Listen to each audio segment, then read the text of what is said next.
Welcome back to Grimerica Outlawed, coming at coming at you this week with another one of our own shows, a roundup style. Not calling it a roundup, but it's that sort of style. We both got a whole bunch of stuff we could sort of catch up on and get done. We had an interview fall through this week that would have come out tomorrow that had to be postponed. So we're gonna do this instead. Instead of postponing the show, we'll just do one of these shows. Everyone seems to like them, so we'll just do more of them.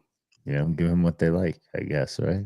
And there's so much going on. I mean, there's just so much, especially in Canada and BC. I mean, that's kind of what I mainly kind of have.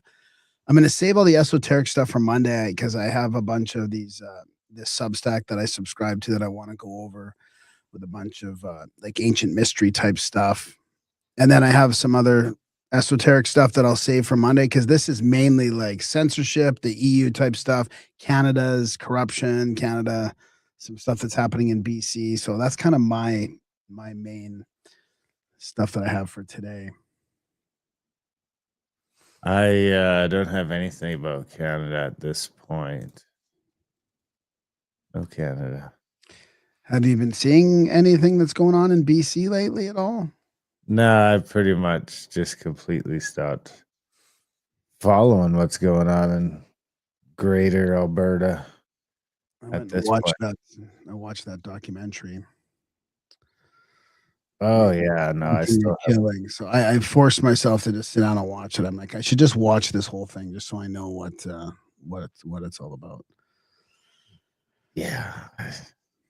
It was pretty good. It was well done. It was well made. I mean, it's pretty much review. I think there's nothing in there that we don't talk about already or that we don't know, but it just really puts it all together. It's almost like documenting what's been happening with the Truth and Reconciliation Day and the land claims and the graves. Really, it stemmed from Dallas Brody getting kicked out of the Conservative Party for talking for like. There's a few politicians. What now? Rostow getting kicked out too. I know, it's crazy what's happening in BC. Yeah, I don't know. I mean, it's good. It's good in a lot of ways, but this is gonna heat up because again, we're up against the beast or the mainstream sort of two-tiered system where they're arresting some people for just free speech, for like free protesting, and they're just ignoring the violence from the other side. So again, like we're just up against the system. The system wants it one way. And it's kind of like, I think my whole show tonight will be about like the system. It's the system either breaking down or the system pushing back and wanting it one way. I mean, Elon's getting sued by the EU. There's the BC. The BC had something happen today in the courts, which changes everything. It's crazy. It all seems like a distraction from the inevitable collapse. Yeah, I don't know how much of this is going to play a part in the collapse or how much of it is a distraction, because to me, this is, in a way, it's shaping up to like a civil war type thing. When you look at what's happening, when you look at how the BC thing, you mean? Yeah, and Canada and because that would be it would be sort of a BC thing. It can't spill over any further. Well, it can because it's Well, I mean, once you get to the Alberta BC border, all of us Indians have signed papers that clearly say that we fucking cede the land. So we don't have those claims, that we can't get the same sort of thing going here that they're able to get going in BC, for better or for worse, whatever side of that you land on. That's not like a recourse that Indians and the rest of Canada really have because we signed on the dotted line. Yeah, but there's other things that are happening that are pushing back against the system, like the Alberta sovereignty movement, and they're not going to allow that to happen. They're going to push back and call everybody racist. Like they're forcing conflicts here in a bunch of different places. I think they did just the way they even lie about project is probably in trouble at this point. What? I didn't hear. It seems like the Prosperity Project is probably in trouble at this point. I don't think so. The AGM was full of cheers, like 80%, like 80% of the people at the AGM wanted Alberta sovereignty. So this is from What's the the UC AGM? what? What's the AGM? The UCP, so the United Conservative Party AGM seemed to, you wouldn't hear this in the mainstream because they're saying the opposite, but it seems like, Danielle Smith's not going to support the sovereignty. She's going to support Canada, but there was a bunch of people cheering. Like it sounded like the majority of the people wanted action and wanted sovereignty. So I guess that's all I'm saying is it's again it's and it's just one side is going to be lied about constantly, and it just feels like we're in this cycle of It's gonna fighting. be hard for them to keep it up though, because I mean, she just passed a bunch of legislation this week that is just gonna keep taking away from the. I mean, I'm a separatist, but it's just gonna keep whittling away at the base. You know, they can't keep up the momentum, not for 2 or 3 years to an election. They Yeah. might have lost too much momentum already, but now they're gonna get a pipeline and they're No, gonna they're not. oh yeah, the I mean, pipeline. that's no way, dude. They're just 100% coming. I will bet you $1,000 that the pipeline has started within 2 years. oh my god, let's make a bet on this one. The This is it's gonna legislation fizzle out before you know it. They have so many caveats in that. It's that was just a performative like collaboration between Carney and Smith. It was nothing. I mean, well, it's there's already private players getting involved saying, "Look, if we can get something in writing." So I'm thinking the pipeline's gonna happen. We already passed legislation this week that protects me from shooting people in my house, protects my firearms rights, and now they're looking at legislation to cut immigration. I mean, they're just gonna she's got so much time and a majority to do whatever she wants that she's just gonna keep cutting the wings out of the prosperity project to the point where where they maybe don't have enough left to do it. the problem is there's a bunch of wokies pushing back pretty hard against all that have the government of Alberta. They have the federal government and the media and everybody on their side. Like the beast is still fighting, like fighting against Daniel too, right? The beast is still there. Yeah, So that probably. I mean, I'm not paying attention. I'm just looking at the headlines and being like, you okay, should see well, the people like there goes freaking out the about fucking everything she separatist does. movement. That's kind of where I'm at. There goes the separatist movement. She's kind of managed to Take and the I mean, wind I'm out. not power to her, power to her. I can't complain too much because I'm living someplace that is pretty good right now. So I'm not going to complain about Danielle too much. It's good she can get that stuff done. She was never going to be a separatist because, that's just throwing the election. With the biggest concern right now is that the separatists and the rest of the UCP managed with enough division that the NDP end up with it again. That's probably the biggest threat to the province right now, I would say. But I can't see that happening. Like I say, she's got enough time until the next election that I think all the stuff that the APP is running on, she's going to be able to, and not even like quell to a good enough extent that I'd be happy with it. But still, just I'm an extremist. I could admit that at the end of the day. But for certain things, not all things, but she'll be able to quell it enough that that the chatter will sort of die down enough, I think. Or they'll either that or they'll get enough people involved in the APP will get some sort of enough political power to shut the fuck up, like some sort of merger or something like that. Maybe they get brought into the party. Kind of like, I mean, Danielle used to be from the semi-separatist Wild Rose Party that now came into the UCP. Yeah, I don't know. I think it might have. I think it might be past that point. There's too many Here, people there's too many people that just don't trust no, Danielle. it's wait. As a dude living here, the separations fervor is way down. The only place I see it now is online. There is still a lot of Alberta flags. I would say that you see more Alberta flags and you don't really see provincial flags anyplace other than Alberta and Quebec. But like the general, like Saskatchewan's got them too. even the dude took down his fuck Carney flag, that's kind of been the staple for this has been my sort of like the guiding post for a while was this he had the fuck Trudeau flag, then the fuck Carney flag, and now he's just gone back to Alberta flag because they don't need to. They just like we don't need the world. They just need to placate the general public enough to be like, okay, we're chill. I mean, we'll see what happens, but I think the pipeline's gonna happen. I think that they're, he's got to do one or the other because he's fighting with Trump again. He's got to do something because I'm a firm believer that if they don't let us build Alberta as us build a pipeline to the West Coast, that they're building a pipeline into Montana. Straight up. They're going to build a pipeline either into Montana or Wyoming, and they're just going to, it's going to turn into a huge incident, which I think Carney is now trying to avoid. I think because I think Trump be fucking all for that, Yeah, build fucking 2 more pipelines. But we'll see. That's my prediction. Is it a pipeline's getting built in one direction or another? If it's not going west, then it's going south.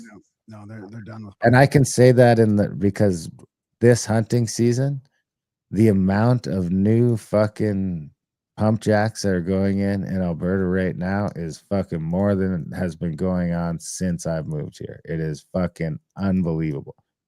I've personally seen hundreds and hundreds, maybe broaching on 1,000 new pump jack sites, filling up oil bins, just, in the general hunting grounds, mostly. The amount of, so the drill baby drill is happening. I don't know what they're going to do with it, but they're definitely drilling for oil like fucking crazy. Like I've never seen in Alberta as long as I've lived here. I've never seen as much new infrastructure.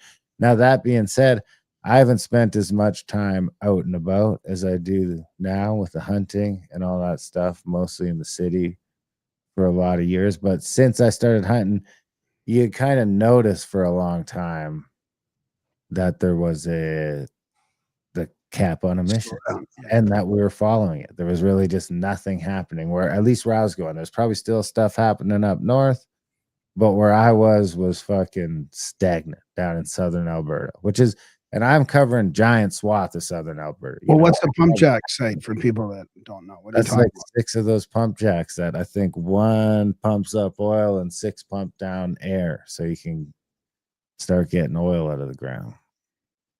And then they fill up the big black jugs, and you see those big black jugs when you go by them. You'll see they say how full they are. When they get full up, the truck will come fill them up, and I don't know what the fuck they do with them there, but they're building up new compressor stations, putting in. There's more work going on right now in the plains of Alberta for the energy sector than is definitely since at least 2019. Like since then, it was like nothing was happening until 2025, and now all of a sudden it's like every time I go out someplace, I'm like, holy fuck.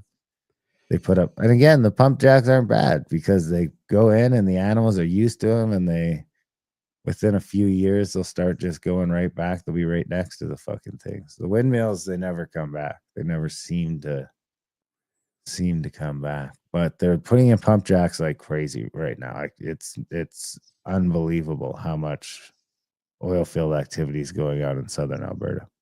I don't know what they're planning to do with it, if they're just going to put it on trains or, but they're pumping oil like fucking bonkers.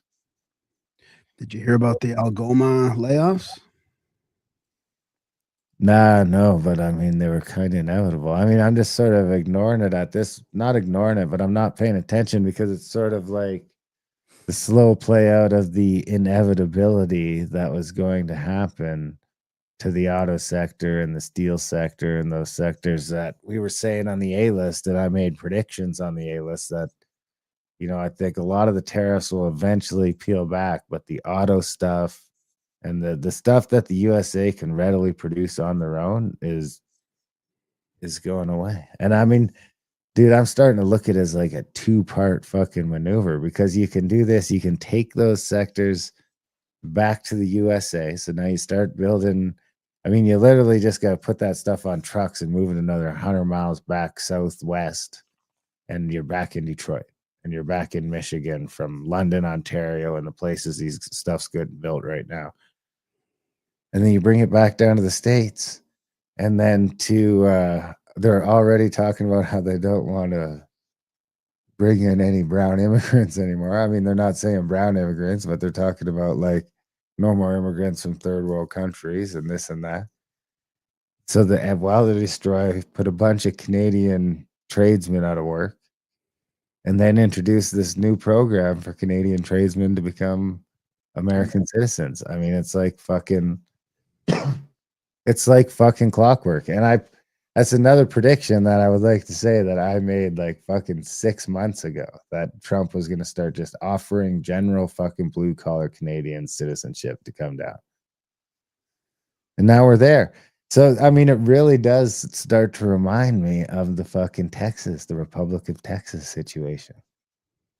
When they were like, no, man, we're not joining the states. We'll never be the 51st state, whatever it was at that point, right? Wouldn't have been 51, but it was some number. But Texas said no. And then a few years later was their economy and everything was so destroyed that they had no choice but to beg to join.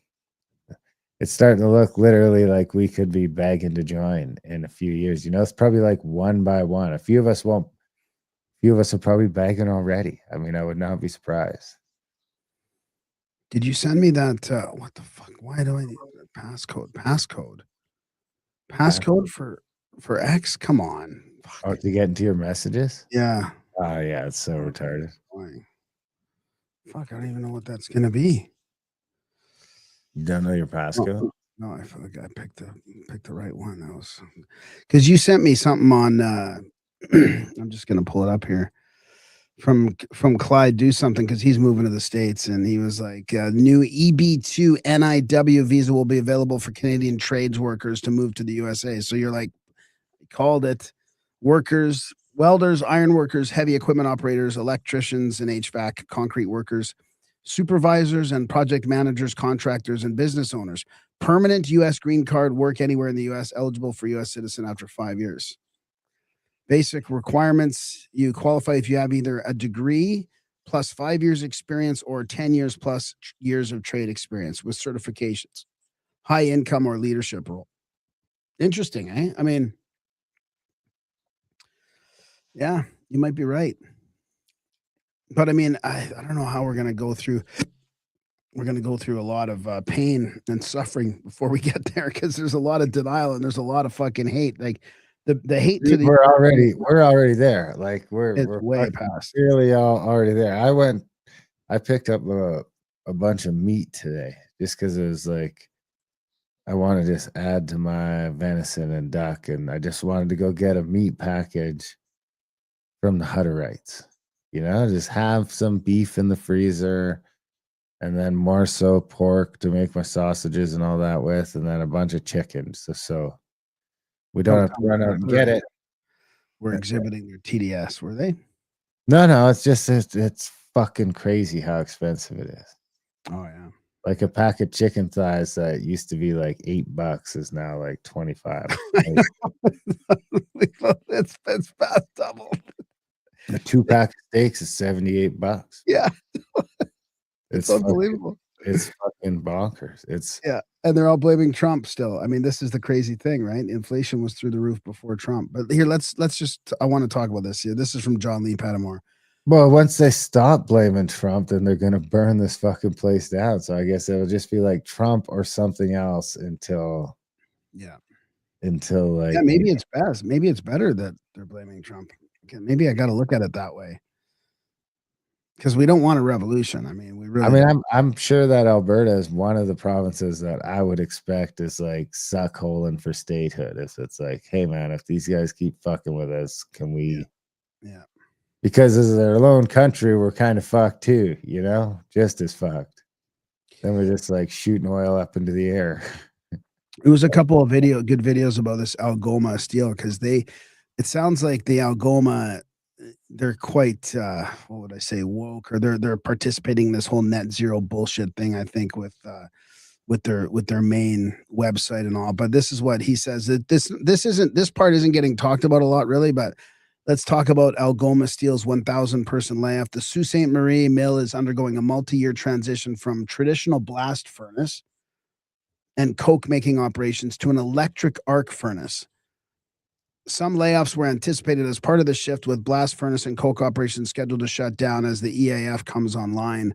Most of the electricity, get this, will come from Brookfield's Renewables Prince Wind Repowering Project, which supports Algoma Steel electrification, including power for the new EAF. The existing 126 wind turbines will be retrofitted or replaced with modern ones. I mean, here's your green. As if that's going to be efficient. Brookfield has also operated hydro plants between Sault Ste. Marie and Wawa for decades. Mark Carney, Brookfield's chair, endorsed government loans for Algoma's EEF. Get this, the EEF transition in 2025. In November, the company announced it had secured $500 million in government financing, including $400 million in federal loans and $100 million from Ontario. So who is the winner here? Sounds like Carney and Brookfield, not the Canadian people. All for what? The green energy scam. So yeah, they set up this new electrical thing. They lay off a whole bunch of people, and they get a big loan from the government. It's unbelievable. And Brookfield's an American company now, right? Yeah. They moved to the States last year. Yeah. Let's just hear what this fucking douchebag grew a mustache. Come on. Yeah, did he? Let's see what he has to say here. This is about Carney and Brookfield. Madam Speaker, the Prime Minister has vast conflicts. Oh, he's got a whole little beard going on. That's why the Ethics Commissioner specifically told him not to meet with Brookfield. Despite this, the Prime Minister secretly met with the Chief Operating Officer of Brookfield in October. I mean, you got to admit, it is at least it's getting some attention in the House of Commons. Michael Cooper's he's a bulldog. I mean, he is pretty awesome as far as politicians go. So a simple question: why did the Prime Minister violate the red bulldog, baby? Direction of the Ethics Commissioner? The Honourable Minister of Justice. Madam Speaker, the members resort. Are you ready for he's got a little juice slick in the side like you kind of get sometimes. Yeah. To personal attacks and dealing in conspiracy theories speaks. Oh, it's just so infuriating, right? This is what you get from the Liberal side. Here's your answers. Oh, it's all conspiracy. To a larger issue. A member from the province of Alberta today unable to celebrate the agreement that we have achieved, that his own premier is celebrating in public about the opportunity to protect the environment and create good jobs. If he won't stand up for Alberta, I, as somebody from the East Coast who spent 5 years there, absolutely will. The GDP numbers that we've seen come in the past quarter, seeing it go up 2.6%, means good jobs for people and food on the tables for families. We're here to create jobs. It's a shame the Conservatives are opposed. The Honourable Member for St. Albert, Turton River. Conspiracy theory, the Ethics Commissioner told the Prime Minister not to meet with Brookfield, and then he did so. Now, this is a Prime Minister that was the chair of Brookfield and who stands to make tens of millions of dollars from in future bonus pay and from stock options. And not only did the Prime Minister clearly violate the direction of the Ethics Commissioner, he attempted to cover it up by not disclosing the meeting. Is this the Prime Minister's idea of ethics? Here. The Honourable Minister of Justice. Madam Speaker, I think my colleague has left his tinfoil hat in the men's room before he attended question period here today.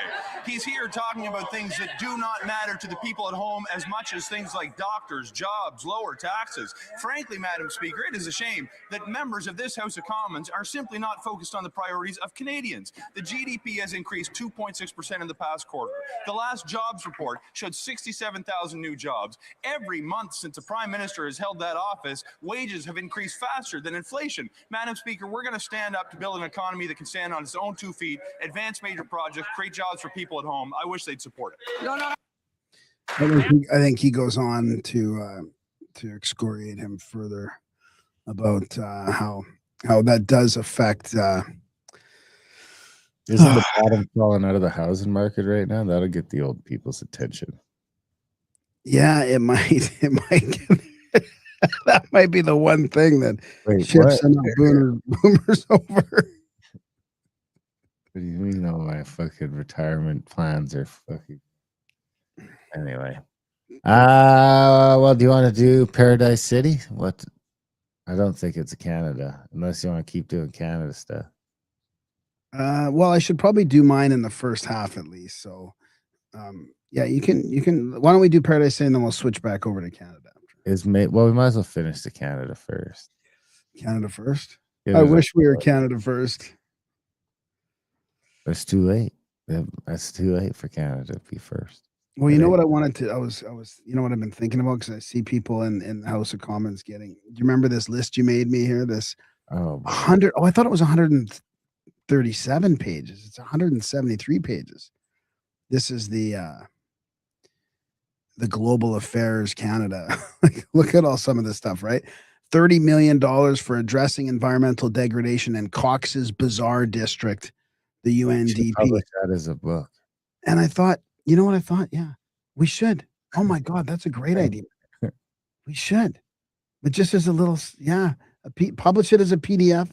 So, because I was thinking if we read a page of this every week, it would take us like 5 years to get through it. And this is just billions and billions of It seemed dollars, like 15 years. billions and billions of dollars going out of Canada to the WHO, to UN Women, that one? Plan That's- International, the Asia Foundation, the Westminster Foundation for Democracy. It's just disgusting. What? What was that one up there? I mean, where are they getting this money? Taxpayers. What's That's what that I'm one? saying. Like With the adolescent girls. health and education, rights in Tanzania, 33 million. 15 million. Is that in Tanzania? Yeah. And the one underneath it is in Canada. I don't know. Adolescents Girls Education and Crisis Initiative program from 2020 to 2022, almost 16 million. World University Service of Canada, UWSC. So, I mean, who knows, right? Who knows? It goes on and on and on. African fertilizer financing mechanism. How about they finance their own stuff? What do they need fertilizer for? Isn't it the Fertile Crescent? General capital increase number 6 for 148 million to the African Development Bank. Ooh. Like, if they can just print all this money, then just stop taxing us. Print Yeah, all the can money you you imagine- want and stop taxing us. Dude. We should move to Africa, get a job at the bank, and like slowly work our way up and be the guy at the bank that just gets to like skim 3-4 million off the top of that before they send it off to their fucking whoever takes it. I mean, you'd never convince me that money is going to the fucking To the end, to poor Africans. You know, 173 pages of that. I would just take it. If someone sent that to me, I'd be like, this is my fucking money now. What are you going to do about it? We should publish that as a book. I think that's a great idea. What would we call it? Global Affairs, Global Con Affairs or something, or The truth about global affairs Canada. It's just no, like, just a little intro and then just 180 pages of fucking wasted money. You fucking decide. just There you download it directly from the Canadian You website. fucking decide what is okay here. Yeah, you decide. All right. It should Well, be affairs as in like affairs, you know, like an affair. Well, no. Wait. I'm still on what are my. you saying, That was just like an entremont here. So an accoutrement? entremont. So this is what Wait. What's an entremont? I think it's what you think an accoutrement is. Oh, what's an accoutrement? Maybe that's the ending and the entremont is the beginning. Like I entree is. think an accoutrement is that thing they bring it in between Oh yeah, maybe yeah. thing to cleanse your palate. Right, yeah. So wait, what's an entremont then? I think it's a beginning, like an appetizer. Oh, I think. So anyways, this is what's scaring me right now. Okay, that whole I don't want you to be scared. that whole movie came out, the documentary made by One BC, the new political party that's been from the people that got kicked out of the Conservatives, right? And it's from One BC Caucus, and Dallas Brody narrated the movie, and it's about this whole like the grave error, the residential school in Kamloops, and the lack of evidence for the graves, and the reconciliation day. Like, it's going through the facts, and it's really highlighting that there's been all this media hoopla and all this stuff based on misinformation, and they're obviously getting quite a bit of Also pushback. going through the facts of like Indians not owning any land anywhere. No, that's what bugs me about it. Is I wish they would have talked a lot of, and it wasn't racist by any means or anything like that. But of course, they're going to get called racist. But no, they didn't talk about that. That's what bugs me about it, is they didn't talk about the problems. Actually, they Makes me think it's a fucking giant distraction. yeah, it's not a distraction, I don't think. But anyways, this is what's happening though. So this is extended assault footage. So this is police were right here when this thug assaulted a volunteer for One BC, right? Witnesses, multiple witnesses, yet they arrested Francis Whittleson. So this is like 2.5 years to be doing that. so these guys getting real hustle. That guy gets into his face there and wipes the camera. This is the guy here. So meanwhile, this is what's happening when Frances shows up. She's one of the old teachers. I think she's what is she? She's a teacher or something, but she's the one that was talking about the grave error book, right? Like she's been getting canceled left, right, and center just for standing up to the truth here. Into the downtown of the property. Okay. So she's super calm and cool, just saying, okay. Like, remember, I also predicted that the second piece of history so true as to be made illegal by the Canadian government is going to be the residential school genocide program. The what program? Residential schools being a genocide program. Yeah. That is already trying. That was what the documentary was talking about too. They're trying to make that illegal, right? That, yeah. Some dude just got a year in jail for denying the Holocaust. Yeah. Obey your orders as a member of the police department? I can't hear this clip. I can't. Well, she's just saying, so I'm just obeying the orders from the Sandwich Police Department. Like, you're going to basically arrest me or taking me off of campus. So I'll just skip through it. And basically, they just walk her out. She's got denial or truth. She's just holding a billboard sign, asking questions, right, about the Kamloops graves and stuff. And they're arresting her. So this is from Dre Humphrey. She just says, arrested, University of Victoria's a radical echo chamber. Dr. Whittleson was arrested. One BC party leader, Dallas Brody, was escorted off the property, and Rebel News was harassed until our security and police stepped in. So this is what happens. And then this is from Billboard Chris here. Never send your kids to the University of Victoria. This is how it's getting, right? This is the acting president and vice chancellor.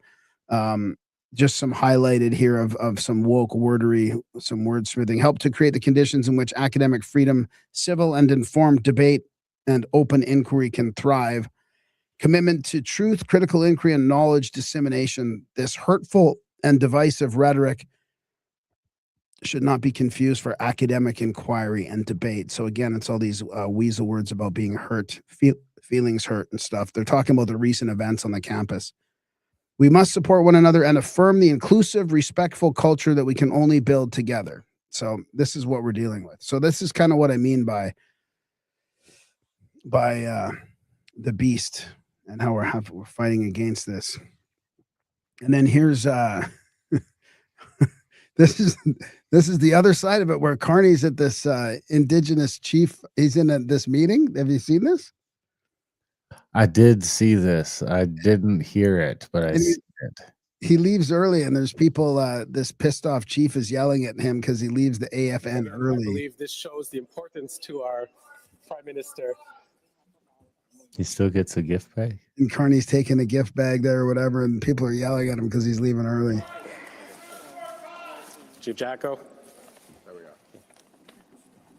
Oh, a nice little piece. Shows his little gift there. And again, I think this highlights the need maybe for a longer presence next time. The guys, the MC there, whoever's at the mic, is calling him out for a longer presence. I guess he didn't stick around very long. Chief Jacko, please. Chief Jacko, please. We understand. Come on, Jacko. You know Jacko's causing trouble all the time. Like, Jacko's got a real fucking reputation. They're like, come on, Jacko. But they also somebody asked Carney a question in that meeting, and I don't have a clip of it, but he acted like he wasn't even supposed to answer it. Like it was like it went right over. He didn't even hear the question or didn't even see it. It's very odd clip. So then I thought I'd just share some more Canadian tomfoolery here. What do you think? Who do you think disproportionately gets harmed, Darren, from AIDS? Gay blacks.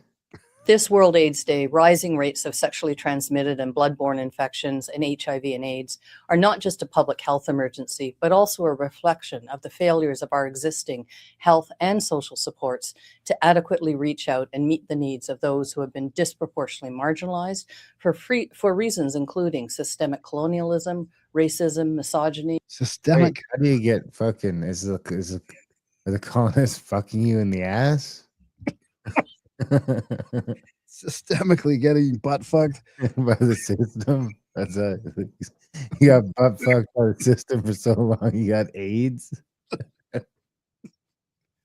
including systemic colonialism, racism, misogyny, heterosexism, ableism, and class biases. Wait, heterosexism. Wait, why they're blaming straight people now for the butt fucking? And prison walls. This is too much. What about prison now? These already glaring and unconscionable inequalities are starkly magnified by harsh, punitive settings. The theme of this year's World AIDS Day is overcoming disruption, transforming the AIDS response, as we call for sustained political leadership, international cooperation, and human rights-centered approaches to meet the UN Sustainable Development Goal of ending AIDS by 2030. Miigwech, merci, thank you. Miigwech. 2030, man. The good luck, unless they're just gonna shoot them all. And this is just that. I mean, Magic Johnson's still kicking it. Does it even matter anymore? I don't know. I can't. The guy looks good. The guy looks great. Be lucky to look as good as he does at his age. You know what I mean? Yeah. I don't have AIDS. So if anybody's interested in following along with the whole land dispute in BC, this guy here, Citizens Congress, is amazing. He's got all kinds of information about it. So this just happened today. So it's December 5th, 2025, BC's constitutional earthquake. The Gitax, what is that? Gitxaala decision, UNDRIP, and the collapse of competent jurisdiction. So he's been writing about all this, but this just happened today. It's basically a jurisdictional reset.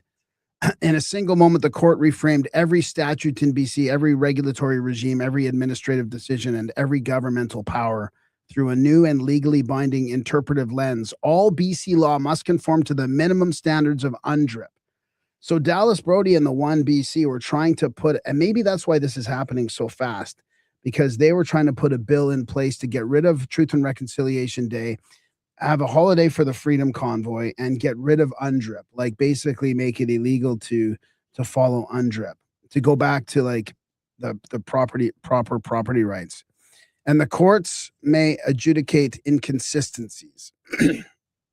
So what the courts actually said in plain language. So DRIPA incorporates UNDRIP into the positive law of British Columbia. Now, DRIPA is the rights of Indigenous peoples, I think, or the United Nations Declaration on Rights and Indigenous Peoples, I think, is what UNDRIP is for. This incorporation has immediate legal effect. Section 3 of DRIPA imposes a statutory duty on the province to consult and cooperate with Indigenous peoples to resolve inconsistencies between BC law and UNDRIP. Whether a BC statute is inconsistent with UNDRIP is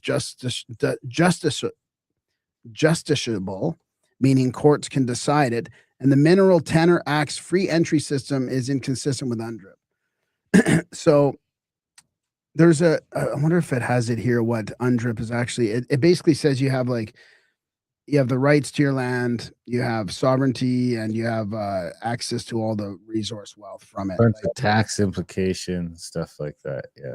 Yeah.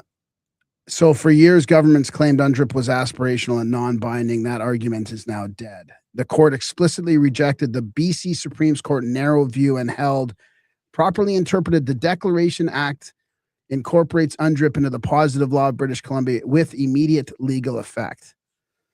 So now it's saying that there's cascading consequences. No, now this might be over the top. You know what I wonder? I wonder what Curtis Stone thinks about this.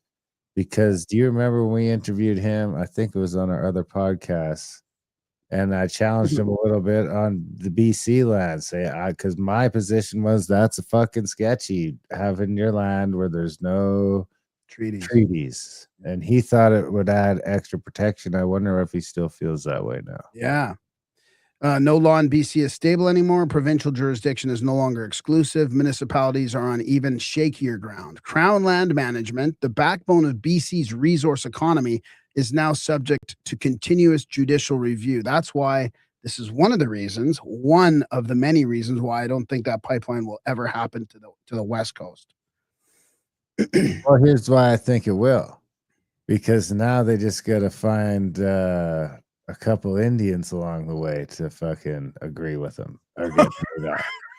And the BC government, I think, has no fucking jurisdiction on any of it anymore. But you're fighting basically, you find a couple tribes in there and be like, hey man, do you guys want to make fucking $500 million? What? You $500 million? Do you want to make $500 million? What about you guys? You guys want to make $500 million?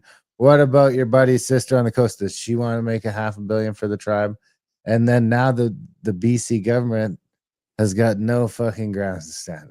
Literally, they've said in court that it's all Indian land. Yeah, so, but you're fighting against the beast, though. The beast doesn't want this. The whole net zero, the EU, like what? It does. No, it doesn't want. Beast does. Why? Because he fucking came over and signed a little piece of paper with her. No, the beast is moving companies to America and doing all this kind of shit in the background. I mean, the beast can pretend he's not a giant fucking elitist power player, but at the end of the day, he is. And the giant elitist power players want fucking pipelines. The pipeline ain't for me and it ain't for you. That's all sort of fucking make believe. I mean, we've been made to believe, especially in Alberta, that, you know, the pipelines are for the people, but they're not, man. They're to make sure that these fucking dudes can keep running their billion-dollar fucking corporations and keep all that stuff on the fucking go. And we just get our little, you know, we get fucking 5 years of welding jobs or these jobs and that jobs. There's a little fucking pittance to it. They could do it on the train. They could use at the end of the day. Do you think the fucking not for long? Once those trains start getting fucking blockaded and shit again, I mean, this is a perfect fucking time. If I'm like a pipeline guy, it's a perfect time to just go do a couple false flag. I mean, you probably don't even have to do false flag. Just get the Indians riled up and they'll probably do it. Fucking get them boozed up and riled up and away we go. Come on, buddy, let's go down. But, you know, do some false flag train things. And it's like, man, it's too dangerous to do. I think a train just derailed here, actually. It was near where you and I go for hunting, near where we hunt. It was right where you go. Yeah.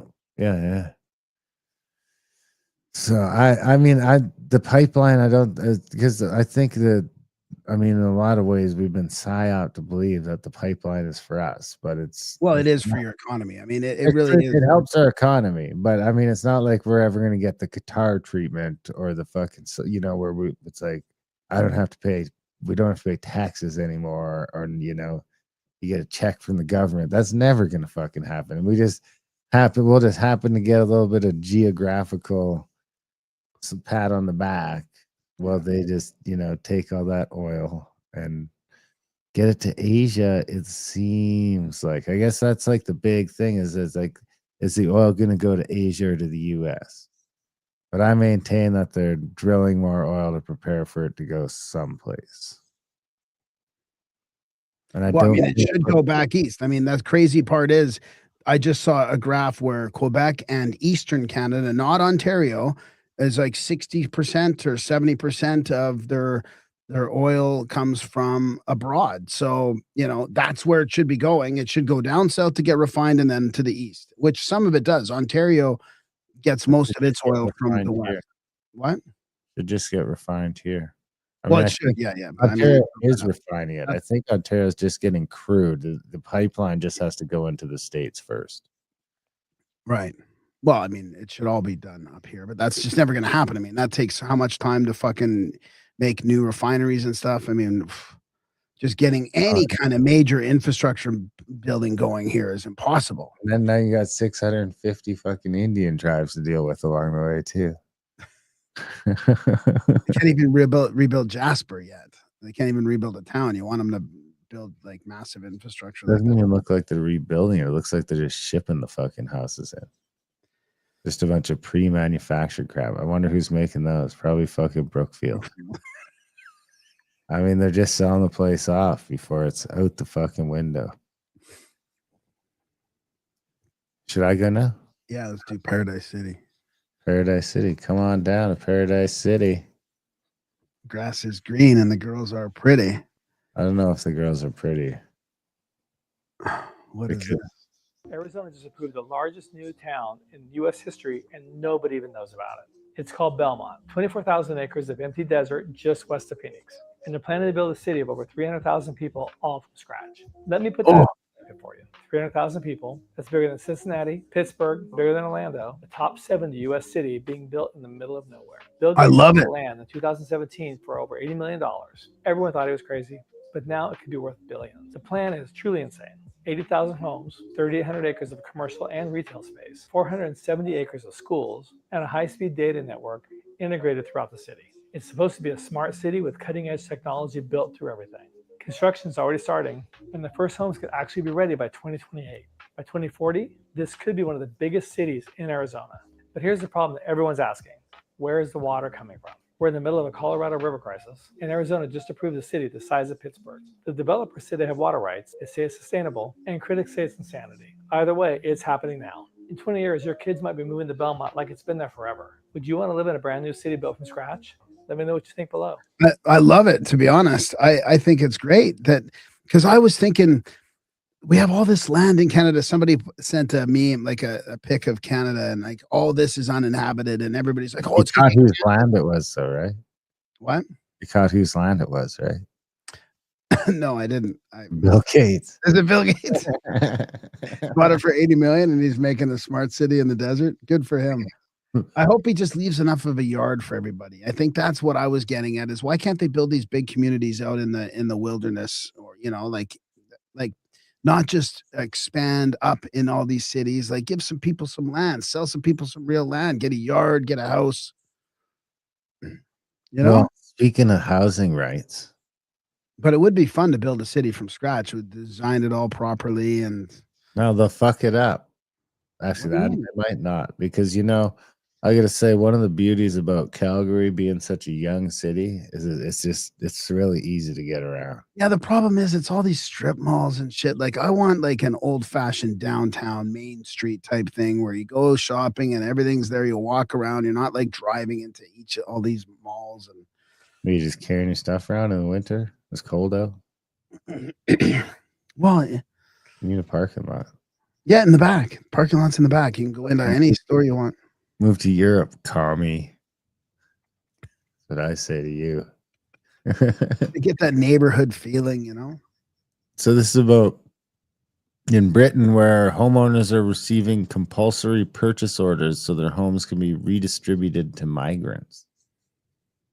So this letter was from the council, and you got this on the 12th of January. You moved in November, didn't you? Yeah, And you got this letter, and just spell out what this letter says. that letter says that because the property is derelict, that they can compulsory purchase it. If there's any repairs to be done in it, they could take it off the price of the property. Yeah. And these properties are for migrants. That's It's what they want these absolutely houses for. extraordinary, isn't it? And how did you feel when you got a letter? You've moved into your new wonderful home. You settle down, law-abiding citizens, and you get a compulsory purchase order from the council accusing you of occupying a derelict home. How did you feel when you got this? After paying 200,000 for it, we didn't feel very well. No, it must have been one hell of a shock, mustn't it? It was an awful shock. And when I got that, I felt sick. And when I went down, we went down to the council the day we got that letter after we read it. And the lady in there, she said, don't worry about it. It's just a standard letter. We have been so hollowed out as a nation. We've turned our backs entirely on the territorial integrity of this country to the point where it's become standard to repossess houses. But why is this always that it's for the immigrant and not the indigenous population? Well, veterans are sleeping rough. Yeah. 16,000 veterans. Terrible weather. Absolutely. It's like the only country in the world where the indigenous get no rights. Well, I mean, it's happening in more than the UK. I mean, dude, it's happening in Europe and America and Canada. I mean, it's a two-tiered system everywhere. It's just accelerated in Well, in the Canada, the Indians are doing all right now, you know. But The in- Indians. the indigenous. Yeah, but I'm talking about well, I mean, I guess the whites aren't native then is what you're saying? Well, they are to England, so and they're getting. They should get they should get the that if we're gonna do that, you know. And I'm not saying we should do that, but if we're gonna do that, then you know, England's white. We should throw them a bone. Well, one of the big memes is like, where do we go? We don't have anywhere to go home to. Everybody else has somewhere to go home to, right? They don't have anywhere to go home to. They can't get put in hotels. If it gets or bad, to be where do they go? There is a daylight I can tell you where, girl. Trump's America. charity, daylight centre charity in Wellingborough, which looks after homeless people who are sleeping rough, and they spend £630 per annum per head. Illegal migrants get paid £50,000. They get spent on them £50,000 per annum per head. And here we have the evidence of it in this letter. They wanted your lovely new home. Unbelievable. Yeah, I saw the stats about where all the millionaires are going from the UK, and I think about 40% of them went to the States, and I think most of them went to, I think either the UAE or Dubai or where else was it? There was one other place, Spain and Southern Europe as well, but the States was a big one. Well, we should probably get the second half of show, but Yeah. I'll play one more clip here that fits this one. This is the Ruby Ridge guy.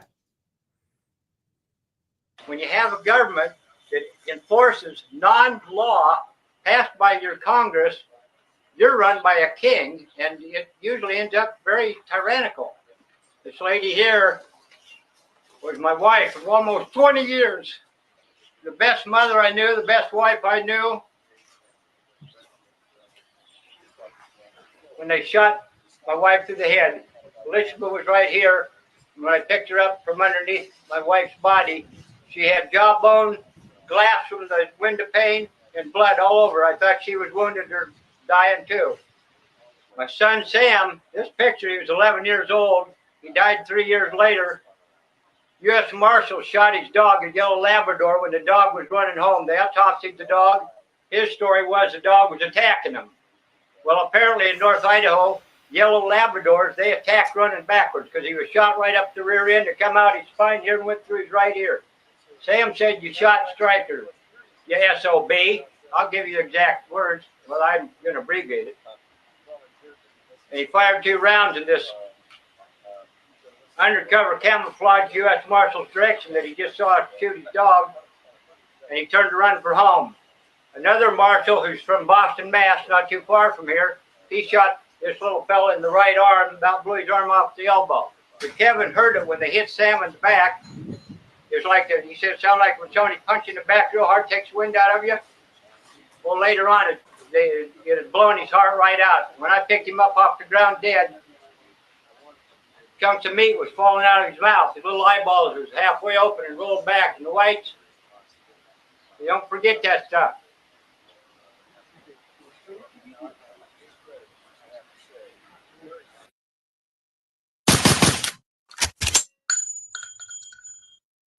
There you have it. That's Randy Weaver, right? Is it Randy?